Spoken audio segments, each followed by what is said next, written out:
Rreth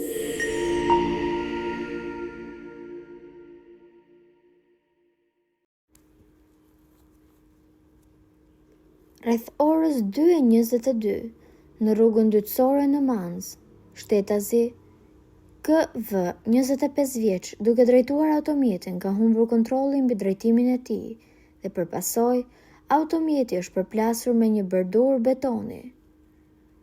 Si pasojë e aksidentit, drejtuesi i automjetit 25 vjeç dhe pasagjerët 26 vjeçe, 15 vjeç kanë humbur jetën.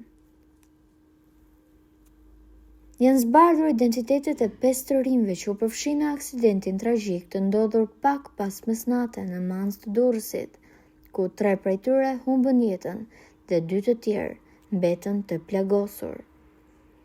Viktimat të aksidentit kanë mbetur drejtuesi i automjetit Cleo Vrioni dhe pasagjerës Sara, shtetase italiane, dhe Alvi Muhaxhiri, 15 vjeç.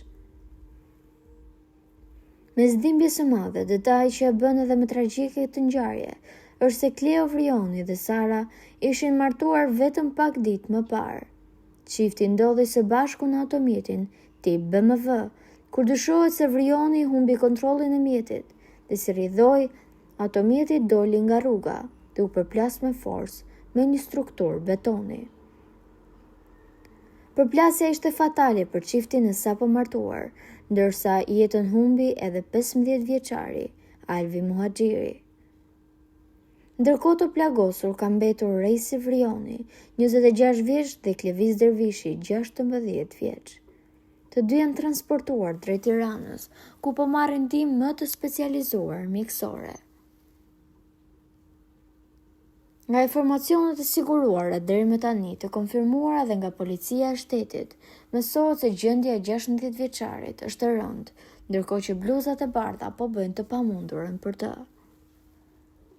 Ky rast ka shokuar të gjithë shqiptarët, njëkohësisht edhe VIP-at, të cilat kanë reaguar, dhe një prej tyre ka qenë Kiara Tito, e cila është shumë e prekur për këtë ngjarje, duke thënë se tashmë që ka edhe fëmijë vet, i ndjen më shumë, sidomos për 15 vjeçarin që ka humbur jetën.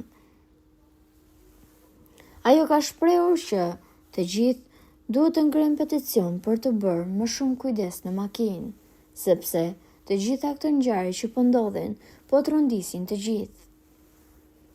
Po juve çfarë mendimi keni për këtë situatë? Komentojeni mendimin tuaj dhe mos harroni të shtypni butonin subscribe për të mos humbur asnjë video të re rreth kanalit ton. Ju faleminderit.